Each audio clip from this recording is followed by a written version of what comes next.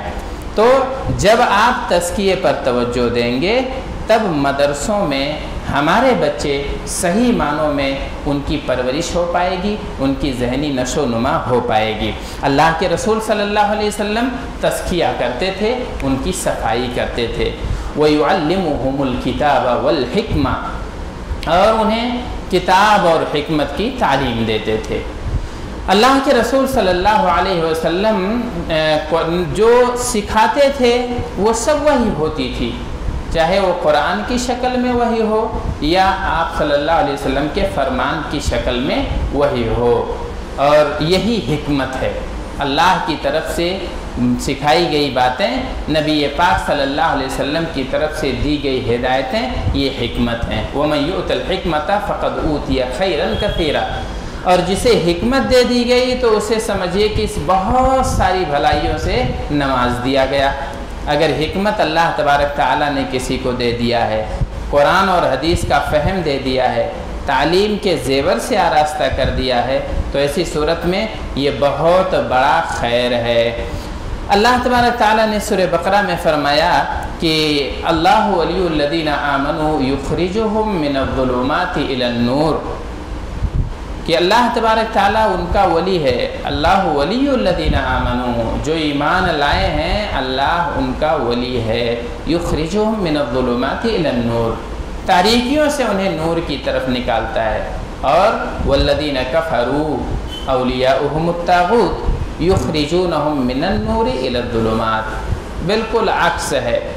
جو طاغوت ہیں وہ کافروں کو ہدایت کی طرف سے، ہدایت سے نکال کر گمراہی کی طرف لاتے ہیں، روشنی سے نکال کر اندھیرے کی طرف لاتے ہیں، لیکن اللہ تبارک تعالیٰ کا فرمان، اللہ کا کلام، اللہ تبارک تعالیٰ کے رسول اور انبیاء، ان کا کام یہ ہوتا ہے کہ تاریکیوں سے روشنی کی طرف لاتے ہیں، گمراہیوں سے ہدایت کی طرف لاتے ہیں، اور یہی تعلیم کا مقصد ہے، یہی تربیت کا مقصد ہے کہ انہیں ہدایت کا راستہ دکھایا جائے۔ نبی پاک صلی اللہ علیہ وسلم اس معاملے کی، یعنی جہاں سکھایا جاتا تھا، جہاں سیکھا جاتا تھا، جہاں تعلیم دی جاتی تھی، ان کی آپ ترغیب کیا کرتے تھے، انہیں آپ شوق دلایا کرتے تھے، انہیں آپ اس عمل پر ابھارا کرتے تھے۔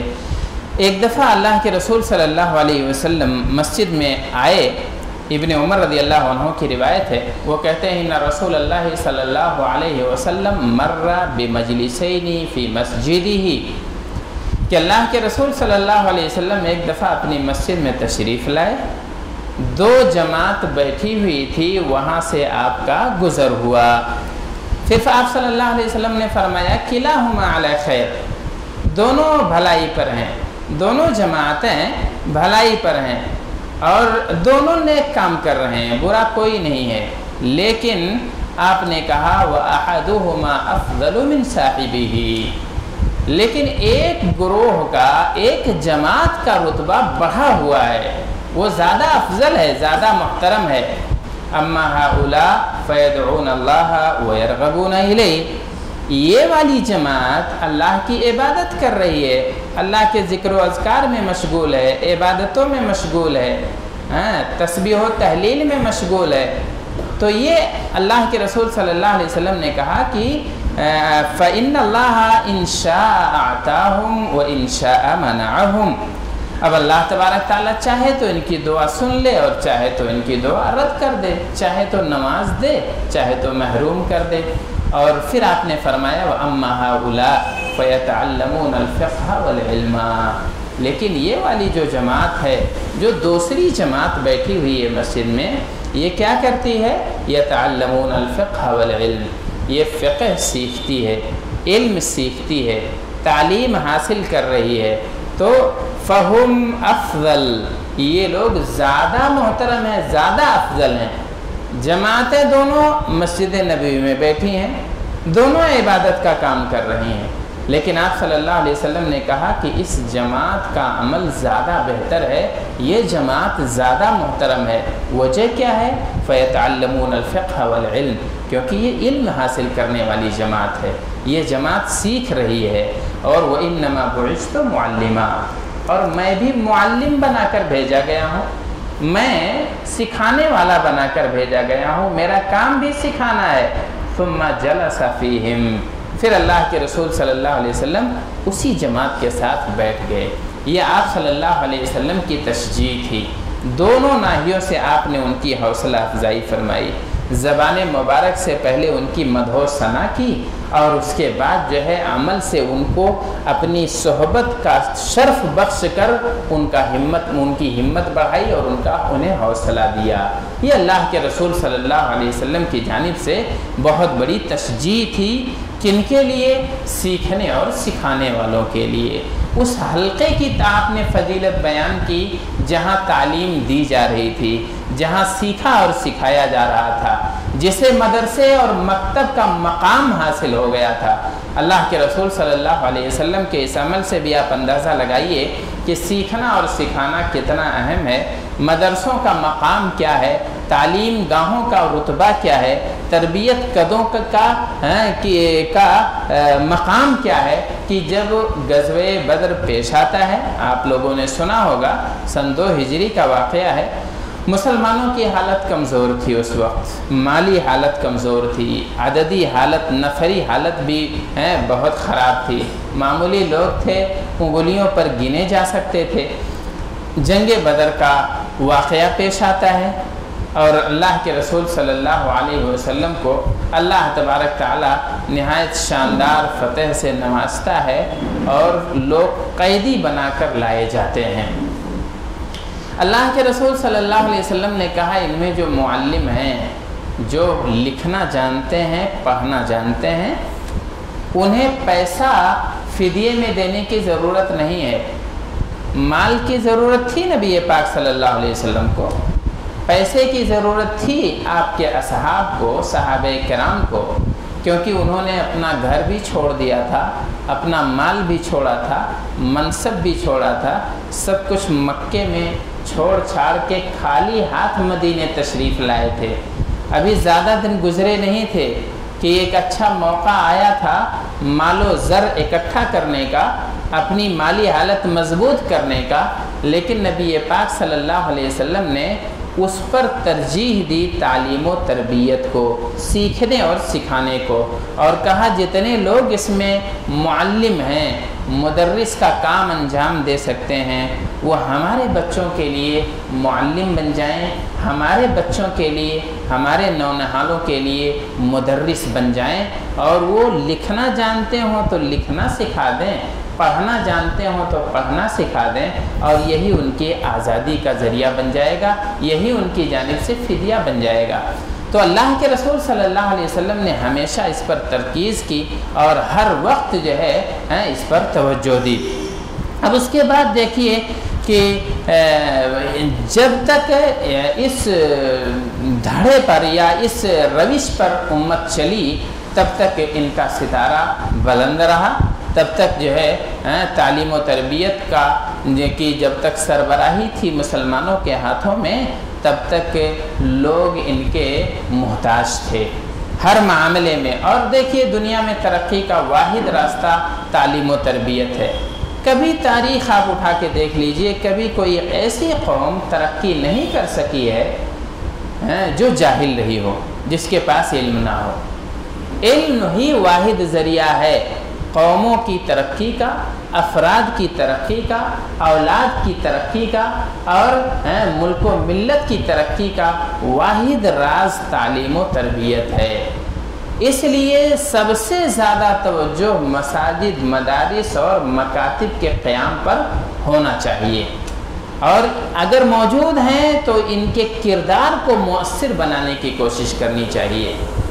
کبھی کوئی زمانہ ایسا نہیں گزرا جس میں مساجد نہ رہی ہوں، مکاتب نہ رہی ہوں، مدارس نہ رہے ہوں، جامعات نہ رہے ہوں۔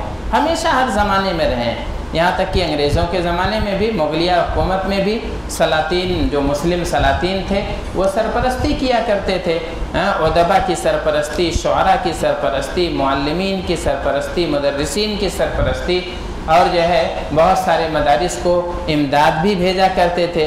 اور اسی طریقے سے جب سامراج قائم ہوا، مسلمانوں سے حکومت چھینی گئی، اس کے باوجود بھی علماء کرام نے اس پر توجہ دی۔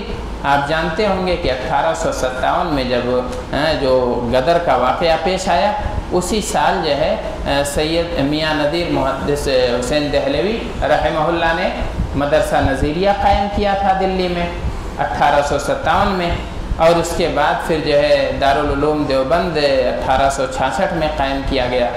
ایسے ہی مظاہر العلوم سہارنپور، یہ بھی 1866 میں اس کی تعمیر عمل میں آئی۔ ایسے ہی جامعہ رحمانیہ دلی کا 1921 کے آس پاس اس کا قیام عمل میں آیا، اور بیچ میں جو ہے بہت سارے ادارے 1882-86 کے آس پاس جامعہ عالیہ مئو میں قائم کیا گیا، فیض عام قائم ہوا، اور بھی بہت سارے قدیم جامعہ دارالہدیٰ یوسف پور قائم کیا گیا۔ مدارس کا وجود ہر زمانے میں رہا ہے، اس لیے کہ اس کی اہمیت مسلم تھی، اس کی ضرورت جانتے تھے علماء کرام، ہمارے مفکرین اور ہمارے مربین، اس لیے انہوں نے اس پر توجہ دی۔ البتہ کبھی کبھی ایسا ہوا ہے کہ انہیں ان کا دائرہ یا تو تنگ کر دیا گیا ہے، یا تو ان کے کردار کو سکوڑ دیا گیا ہے، ان کی فعالیت میں رخنا ڈال دیا گیا ہے، یا تو ذمہ داران کی انانیت کی وجہ سے، یا تو دشمنوں کی سازش کی وجہ سے، یعنی یا خارجی مسائل کی وجہ سے ان کا کردار متاثر ہوا، یا داخلی مسائل کی وجہ سے ان کی فعالیت کم کر دی گئی۔ تو اگر کسی زمانے میں ان پر کوئی وبا آتی ہے، کوئی پریشانی آتی ہے، تو ہماری اور آپ کی ذمہ داری ہے کہ ہم انہیں مؤثر بنائیں۔ اب ان کے جو ہے بہت سارا کردار ان کا ہے، لیکن ان میں سب سے بڑا جو کردار سماجی کردار، جس پر آج ہمیں گفتگو کرنی ہے، کہ ان اہم اداروں یا ان تعلیم گاہوں کا جو سب سے بڑا کردار ہے وہ سماجی کردار ہے۔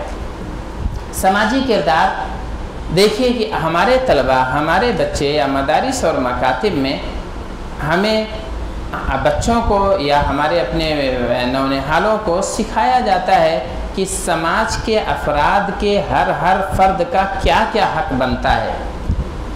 ماں باپ کا حق سکھایا جاتا ہے، انہیں بتایا جاتا ہے کہ ہمارا قرآن کہتا ہے، ہمارا قرآن جو کہ اللہ تبارک تعالیٰ کا مقدس کلام ہے، وہ یہ کہتا ہے کہ اگر ان میں سے کوئی ضعیفی کو پہنچ جاتا ہے، کمزور ہو جاتا ہے، تو فلا تقل لهما اف ولا تنهرهما، انہیں اف بھی نہیں کہہ سکتے ہو تم، انہیں اف نہیں کہہ سکتے ہو، ناراض ہو کر ان سے کلام نہیں کر سکتے ہو۔ یہ کتنی بڑی تعلیم ہے اگر بچوں کے ذہن میں پہلے سے راسخ کر دیا جائے کہ ہمارا کلام ماں باپ کی بے ادبی سے یہاں تک کہ انہیں اف تک کہنے سے روکتا ہے۔ کب؟ جب وہ ضعیف ہو جائیں۔ جب تک بدن میں طاقت ہے، توانائی ہے، باپ مضبوط ہے، ماں مضبوط ہے، طاقتور ہے، تب تک ان پر زیادتیاں نہیں ہوتی ہیں۔ لیکن جب یہ کمزور ہو جاتے ہیں، بوڑھے ہو جاتے ہیں، تو ان کے ساتھ ظلم کا اندیشہ بڑھ جاتا ہے۔ اسی لیے اللہ تبارک تعالیٰ نے کہا کہ انہیں اف بھی نہیں کہہ سکتے ہو، بالکل ان کے ساتھ اپنے بازو ایسے ہی بچھائے رکھو جیسے پرندہ اپنے بازو جو ہے اپنے بچوں کے لیے بچھا دیتا ہے۔ ماں باپ بھی اپنے بچوں کے لیے پروٹیکشن ہوتے ہیں جب تک مضبوط ہوتے ہیں۔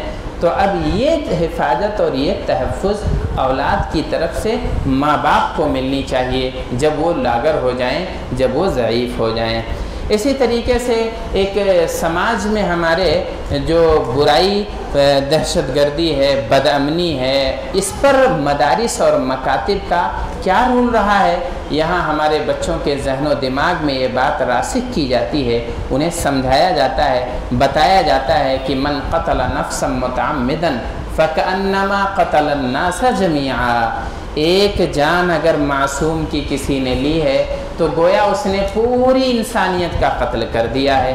اگر یہ بات کسی ادارے میں کسی بچے کو سکھائی جائے کہ اور جو ہے سمجھایا جائے، بتایا جائے، اس کے ذہن و دماغ میں رچا بسا دیا جائے، تو کیا وہ زمین میں فساد مچائے گا؟ اگر اسے یہ سکھایا جائے، اس بات کی تعلیم دی جائے کہ لا تفسدوا فی الارض، زمین میں فساد مت مچایا کرو، اس لیے کہ فإن اللہ لا يحب المفسدین، اللہ تبارک تعالیٰ فسادیوں کو پسند نہیں کرتا ہے، تو کتنا تعمیری ہو جائے گا ہمارا وہ بچہ، اور کتنا مفید ہو جائے گا وہ فرد ملک و ملت کے لیے، سماج اور قوم کے لیے۔ اسی طریقے سے آپ جانتے ہیں کہ افراد سازی مدارس اور مکاتب کا یہ بنیادی اور اساسی مقصد رہا ہے، یعنی انسان بنانا، یہاں کی خاک سے انسان بنائے جاتے ہیں، انسان بنائے جاتے ہیں، آدمیت سکھائی جاتی ہے، انسانیت سکھائی جاتی ہے مدارس میں، مکاتب میں۔ اللہ تبارک تعالیٰ نے فرمایا نبی پاک صلی اللہ علیہ وسلم کے کردار سے متعلق کہ هو الذی بعث فی الامیین رسولا منہم یتلو علیہم آیاتہ، وہاں سے بھی آپ استدلال کر سکتے ہیں کہ کیسے، اور اس طریقے سے اللہ ولی الذین آمنوا یخرجہم من الظلمات الی النور، یہاں بھی اللہ تبارک تعالیٰ نے یہی بتایا کہ ان کی ذمہ داری یہ ہے کہ ضلالت اور گمراہی سے نکالتے ہیں۔ سماجی خرابیوں پر بھی انکشت لگاتے ہیں ہمارے مدارس اور مکاتب۔ کیسے؟ وہاں یہ اس بات کی تعلیم دی جاتی ہے کہ نبی پاک صلی اللہ علیہ وسلم کا یہ فرمان ہے کہ لا تحاسدوا ولا تباغضوا ولا تدابروا ولا تناجشوا وكونوا عباد اللہ اخوانا، کہ آپس میں حسد مت کرو، بغض مت کرو، دلالی مت کرو، اور ایک دوسرے کو بے سہارا مت چھوڑو، وَكُونُوا عِبَادَ اللَّهِ إِخْوَانًا، بھائی بھائی بن کر اللہ کے بندے ہو جاؤ، اللہ کے بندے بن جاؤ، بھائی بن جاؤ، آپسی میل محبت قائم کرو۔ سماج کی کڑیوں کو جوڑنے میں یہ جوڑنے کی جو تعلیم مدارس میں دی جاتی ہے وہ بہت اہم ہے۔ آج بہت سارے سماج منتشر ہو رہے ہیں، ٹوٹ پھوٹ کے شکار ہو رہے ہیں، گھروں میں نفرتیں ہیں، عداوتیں ہیں، رشتہ داریوں میں مٹھاس نہیں ہے، تو محلے اور پڑوس میں کوئی جاذبیت اور کشش نہیں ہے، ہر آدمی ایک دوسرے کے ٹوہ میں لگا ہوا ہے۔ یہاں سماجی کردار جو سب سے اہم دیا جاتا ہے کہ ان کڑیوں کو جوڑ کے رکھنا ہے۔ کڑیاں جڑتی کیسے ہیں؟ لوگ منسلک کیسے ہوتے ہیں؟ ایک دوسرے کا احترام کیسے کرتے ہیں؟ جب ایک دوسرے کے حقوق نبھائے جا رہے ہوں، جب ایک دوسرا اپنے فرائض اور اپنی ذمہ داریاں ادا کر رہا ہو، تب جا کے یہ کڑیاں جڑیں گی سماج کی۔ لیکن اگر آپ یہ سوچیں کہ ظلم کرتے رہیں، حقوق مارتے رہیں، حق تلفیہ کرتے رہیں، اپنے فرائض اور ذمہ داری نہ نبھائیں، اور ہماری کمیونٹی اور ہمارا سماج جڑا رہے، ایک دوسرے سے منسلک رہیں کڑیاں، تو یہ ناممکن چیز ہے۔ اسی لیے اسلام نے اس پر بہت زور دیا ہے کہ جیسے تم اپنے حقوق یاد رکھتے ہو، ویسے ہی تمہارے ذمے جو دوسروں کے حقوق بنتے ہیں انہیں بھی نبھانے کی کوشش کرنی چاہیے۔ اسی طریقے سے عدل کے بغیر بھی سماجی روابط منسلک نہیں رہ سکتے ہیں، عدل بھی چاہیے، عدل پر بہت زیادہ زور دیا ہے اسلام نے، یہاں تک کہ کہا کہ دشمن کے ساتھ بھی زیادتی مت کرو، وَلَا يَجْرِمَنَّكُمْ شَنْآنُ قَوْمٍ عَلَىٰ أَلَّا تَعْدِلُوا اعْدِلُوا هُوَ أَقْرَبُ لِلتَّقْوَىٰ، کہ تمہیں مجرم نہ بنا دے کسی قوم کی دشمنی، اور تمہیں آمادہ نہ کرے اس بات پر کہ تم اس کے ساتھ نا انصافی کرو، انصاف کیا کرو، یہ تقوی کے زیادہ قریب ہے۔ اچھا، اب اس کے بعد دیکھیے کہ تعلیم ہمارے مدارس کی یا ہمارے مکاتب، ہمارے جامعات میں تعلیم صرف معلومات بٹورنے کا نام نہیں ہے، جیسے بہت ساری جگہوں پر ہے، بہت ساری یونیورسٹیوں میں، مغربی اداروں میں، مغربی تعلیم گاہوں میں، لیکن اسلامی مدارس کا امتیاز یہ ہے کہ معلومات بٹورنے کا نام تعلیم نہیں ہے، بلکہ ان معلومات کے ساتھ ساتھ تربیت یہ بہت اہم چیز ہے۔ اس لیے دیکھتے ہیں کہ بہت سارے تعلیم یافتہ ایجوکیٹڈ سوسائٹیوں میں بھی جرائم کی فہرست بہت زیادہ ہوتی ہے، جرائم کی نوعیت گرچہ بدلی ہوئی ہوتی ہے، لیکن ایسا نہیں ہے کہ اگر کوئی سماج تعلیم یافتہ ہو جائے تو وہاں سے برائیوں کا خاتمہ ہو جائے، کیونکہ صرف تعلیم سے اور خاص طور سے دنیاوی تعلیم سے برائیاں ختم نہیں ہو جاتی ہیں۔ اگر ختم ہو جاتی تو پڑھے لکھے لوگوں میں برائیاں نہیں ہوتی۔ آج بڑے بڑے کام، بڑے بڑے اسکینڈل تعلیم کے بیس پہ ہوتے ہیں، بڑے بڑے جو ہے جرائم پڑھے لکھے لوگوں کے ذریعے سے انجام دیے جاتے ہیں۔ حقوق کی جو ہے حق تلفی پڑھے لکھے لوگوں کے ذریعے سے، جن کے پاس کوئی اقتدار ہے، جن کے پاس طاقت ہے، جن کے پاس علم ہے، جن کے پاس وسائل ہیں، وہ زیادہ زیادتیاں کر رہے ہیں۔ تو اسلام کا امتیاز یہ ہے، یا ان کی تعلیم گاہوں کا امتیاز یہ ہے کہ تزکیہ بھی ساتھ میں ہوتا ہے، تربیت بھی ساتھ میں ہوتی ہے، مراقبے کا احساس بھی دلایا جاتا ہے۔ یہاں اللہ کے تبارک تعالیٰ کے بارے مراقبے سے کبھی بھی ایک لمحہ پوشیدہ رہنے کی گنجائش نہیں ہے، چاہے کوئی دیکھے یا نہ دیکھے۔ ہر طالب علم کے دل میں یہ بات بیٹھائی جاتی ہے کہ اللہ تو دیکھ رہا ہے۔ جیسے تم ظاہری گناہوں سے رکتے ہو، ایسے باطنی گناہوں سے بھی تمہیں باز رہنا ہے۔ گرچہ تمہارے گھر والے نہیں دیکھ رہے ہیں، تمہارے جو ہے مربین نہیں دیکھ رہے ہیں، تمہاری سیکورٹی یا تمہارا قانون نہیں دیکھ رہا ہے، لیکن پھر بھی تمہیں برائیوں سے بچنا ہے۔ ایسے ہی ایک خواتین کا جو سماجی یا معاشرتی جو خرابی کا ایک ذریعہ یہ ہے کہ خواتین کو تعلیم گاہوں سے دور رکھا گیا، مکاتب سے دور رکھا گیا، مدارس سے دور رکھا گیا، یہاں تک کہ اب مساجد سے بھی دور رکھا جا رہا ہے، انہیں عیدگاہوں میں جانے سے روکا جا رہا ہے، انہیں تعلیم حاصل کرنے کے مواقع سے محروم کیا جا رہا ہے۔ تو یہ بھی بہت بڑی سماجی خرابی ہے۔ اس میں مدارس کیسے رول انجام دیتے ہیں؟ مدارس کا اس میں سب سے اہم رول یہ ہے کہ صحیح رہنمائی وہاں سے کی جاتی ہے، انہیں بتایا جاتا ہے کہ مسجد میں حاضر ہونے کا ان کا یہ حق ہے اور انہیں روکا نہیں جا سکتا ہے۔ تعلیم جیسے مردوں پر فرض ہے، ویسے ہی عورتوں پر بھی تعلیم فرض ہے کہ طلب العلم فریضۃ علی کل مسلم، کہ تعلیم حاصل کرنا ہر مسلمان پر، چاہے وہ مرد ہو یا عورت ہو، اتنی تعلیم حاصل کرنا ضروری ہے کہ جتنے سے وہ اپنے رب کو پہچان سکے، اپنے دین کو جان سکے، اپنے رسول کی معرفت حاصل کر سکے۔ اتنا سیکھنا سب کے لیے ضروری ہے۔ آپ نماز پڑھتے ہیں، آپ کے اوپر فرض ہے، تو کیا نماز کے آداب اور اس کے طور طریقے، اس کے شروط اور اس کے اراکین سیکھنا ضروری نہیں ہے؟ کیا نماز میں صرف اتنا مطلوب ہے کہ آپ جیسے مرضی ہو آپ پڑھ کے چلے جائیے؟ کیا اللہ کے رسول صلی اللہ علیہ وسلم کی اس میں یہ ہدایت نہیں ہے کہ صلو کما رأیتمونی اصلی، نماز ویسے پڑھو جیسے مجھے پڑھتے ہوئے دیکھ رہے ہو؟ تو اللہ کے رسول صلی اللہ علیہ وسلم کی ان ہدایتوں کو آپ کو سیکھنا ضروری ہے، ہر فرد کے لیے ضروری ہے کہ اگر نماز اس پر واجب ہے تو اب نماز کے جو ہے ارکان اور اس کے شروط اور اس کے واجبات اور اس کے سنن سے بھی آگاہی ہونی چاہیے۔ جب بندے پر روزہ فرض ہو جائے تو روزے کے فرضیت کے ساتھ ساتھ اس کے احکام بھی اس پر سیکھنے فرض ہو جاتے ہیں۔ تو اتنی فرضیت تو ہر مومن کے لیے ہے، چاہے وہ مرد ہو یا عورت ہو، اور یہ بات عورتوں کو، خواتین کو سمجھائی جاتی ہے، بتائی جاتی ہے۔ سماجی کردار میں صفائی کا بھی بہت اہم کردار ہے۔ صفائی پر بھی اسلام بہت زیادہ زور دیتا ہے، بلکہ اسے ایمان کا حصہ قرار دیا گیا ہے۔ اللہ تبارک تعالیٰ نے فرمایا، بلکہ اہل قبا کے تعلق سے، کہ اللہ تبارک تعالیٰ انہیں پسند فرماتا ہے۔ کیوں؟ اس لیے کہ یہ صفائی پسند لوگ ہوتے ہیں، یہ استنجا بھی کرتے ہیں اور استجمار بھی کرتے ہیں، پانی بھی استعمال کرتے ہیں، یعنی طہارت کے دونوں ذرائع استعمال کرتے ہیں۔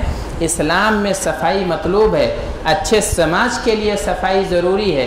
صفائی اور ستھرائی اگر نہیں ہے تو آپ کا معاشرہ، آپ کا سماج اچھا نہیں ہو سکتا ہے۔ یہ غربت یا پریشانیاں یا تنگ مکان کی تنگی یہ بہانہ نہیں ہے، یہ عذر نہیں ہے۔ اس لیے ضروری ہے کہ آپ صفائی ستھرائی پر بھی دھیان دیں۔ ہمارے ادارے، ہمارے مدارس، ہمارے مکاتب میں اس بات کی تعلیم دی جاتی ہے کہ صفائی جو ہے یہ نصف ایمان ہے۔ اور اس کے بعد وہاں یہ بھی سکھایا جاتا ہے کہ تم ایسی قوم ہو، ایسی امت ہو جس کا کام ہی خیر کی دعوت دینا ہے اور برائی سے روکنا ہے۔ جہاں بھی برائی نظر آتی ہے وہاں مسلمان برائی کو روکتا ہے۔ اللہ کے رسول صلی اللہ علیہ وسلم نے فرمایا کہ من رأى منکم منکرا فلیغیرہ بیدہ فإن لم یستطع فبقلبہ فإن لم یستطع فبلسانہ فإن لم یستطع فبقلبہ وذلک اضعف الایمان۔ اگر برائی تمہیں نظر آ رہی ہے، کہیں تمہارے گھروں میں برائی ہے یا تمہارے گھر سے باہر برائی ہے، تمہارے اپنے سماج میں ہے یا کسی اور معاشرے میں ہے، اگر برائی تم نے دیکھی ہے تو پھر ایسی صورت میں فَلْيُغَيِّرْهُ بِيَدِهِ، اپنے ہاتھوں سے چاہیے کہ اس گناہ کو روک دو۔ اگر ہاتھ کے ذریعے سے روکنا مناسب ہے، اگر آپ کی اولاد میں برائی ہے آپ طاقت کے ذریعے سے روکیے، آپ کے بیوی بچوں میں برائی ہے آپ قوت بازو کی بنیاد پر روکیے، آپ ان کا ہاتھ تھام لیجئے، آپ ان کی گردن پکڑ لیجئے کہ اس برے کام کی طرف تمہیں اقدام نہیں کرنا ہے۔ لیکن ظاہر ہے یہ طریقہ ہر جگہ تو نہیں چلے گا کہ آپ ہر کسی کا ہاتھ تو پکڑ کے روک نہیں سکتے ہیں، تو ایسی صورت میں زبان سے کم اچھے سے سلیقے سے آپ زبان سے اسے روکیے، زبان سے بتائیے کہ آپ کا جو یہ عمل ہے یہ برا ہے، آپ کا جو کردار ہے یہ غلط ہے، آپ کا جو یہ رد عمل ہے، آپ کا یہ طریقہ ہے یہ مناسب نہیں ہے۔ آپ اپنی زبان کے ذریعے سے سمجھائیے۔ اگر آپ اتنے بھی طاقتور نہیں ہیں کہ بول بھی نہیں سکتے ہیں، آپ اتنے کمزور ہیں معاشی اور سماجی طور پر کہ آپ بولنے کی اور ٹوکنے کی جسارت نہیں رکھتے ہیں، تو کم سے کم دل میں برا جانیے۔ وَذَلِكَ أَضْعَفُ الْإِيمَانِ، اور یہ ایمان کا سب سے کم تر درجہ ہے۔ تو یہ ہمارے سماج کی بہت اہم تعلیم ہے کہ سماج کا ہر فرد جہاں برائی دیکھے اسے روکنے کی کوشش کرے۔ اگر ہاتھ سے روکنے کی طاقت رکھتا ہے تو ہاتھ سے روک دے، اگر بات سے روکنے کی طاقت رکھتا ہے تو بات سے روک دے، اور اگر ان دونوں کی استطاعت نہیں ہے تو کم سے کم اسے اچھا تو نہ سمجھے، اسے برا سمجھے، اسے انجام دینے والے کو برا سمجھے، اس سے کنارہ کش رہے، اس سے دور رہے، اس سے دوستیاں نہ گاٹھے، اس سے جو ہے علیحدہ ہو جائے۔ اگر وہ سمجھا نہیں سکتا ہے تو اس کی برائی میں تعاون نہیں کرنا ہے۔ تعاونوا علی البر والتقوی، بھلائی پہ اور تقوی پہ تعاون کرنا ہے، لیکن برائی اور معصیت پہ تعاون نہیں کرنا ہے۔ آج کتنا ایسا ہوتا ہے ہمارے سماج میں کہ ہم برائی دیکھتے ہیں لیکن نہیں، طاقت ہے روکنے کی لیکن نہیں روکتے ہیں، دلچسپی نہیں ہے ہمیں۔ اگر ہم دیکھتے ہیں کوئی جو ہے بچہ کوئی غلط کام انجام دے رہا ہے، ہم نہیں ٹوکتے ہیں، اس لیے کہ ہماری اولاد نہیں ہے، کسی اور کی اولاد ہے۔ آپ کم سے کم اتنا سوچئے کہ گرچہ میری اولاد نہیں ہے لیکن میری تو ذمہ داری ہے مومن ہونے کے ناحیے سے کہ میری نگاہوں کے سامنے برا کام کیا جا رہا ہے، غلط کام کیا جا رہا ہے، بچہ ہے نادانی کر رہا ہے، اپنا بچہ ہو یا کسی اور کا بچہ ہو، نادانی سے روکنا ہماری ذمہ داری ہے، ہمارا فرض ہے۔ اللہ کے رسول صلی اللہ علیہ وسلم نے اس کی تاکید کی ہے۔ اللہ تبارک تعالیٰ نے کہا کنتم خیر امۃ اخرجت للناس تأمرون بالمعروف وتنہون عن المنکر، اچھی امت تم ہی ہو۔ وجہ کیا ہے اچھے ہونے کی، خیر امت ہونے کی وجہ کیا ہے کہ تأمرون بالمعروف وتنہون عن المنکر، تم بھلائی کا حکم دیتے ہو اور برائی سے روکتے ہو۔ ہم کہاں اچھے ہیں؟ ہم تو بھلائی کا حکم نہیں دے رہے ہیں، ہم تو برائی سے نہیں روک رہے ہیں۔ ہمارے گھروں میں برائیاں ہیں، ہمارے دلوں میں برائیاں ہیں، ہماری اولاد میں برائی ہے، ہمارے مدارس میں برائیاں ہیں، ہمارے مکاتب میں برائیاں ہیں، ہماری مساجد میں برائیاں ہیں۔ کوئی روکنے والا نہیں ہے، کوئی ٹوکنے والا نہیں ہے، تو کیسے پھر یہ خیریت یا اچھائی کے ہم مستحق ہوں گے؟ اللہ تعالیٰ کہہ رہا ہے اچھے تم لوگ اس لیے ہو کہ بھلائی کا حکم دیتے ہو۔ تو کہنے کا مطلب یہ ہے کہ یہ سماج کو یکجٹ کرنے کا یا سماج کو صاف ستھرا رکھنے کا ایک بڑا وسیلہ امر بالمعروف اور نہی عن المنکر ہے، جس کی ترغیب مدارس میں دی جاتی ہے، مکاتب میں سکھایا جاتا ہے۔ اور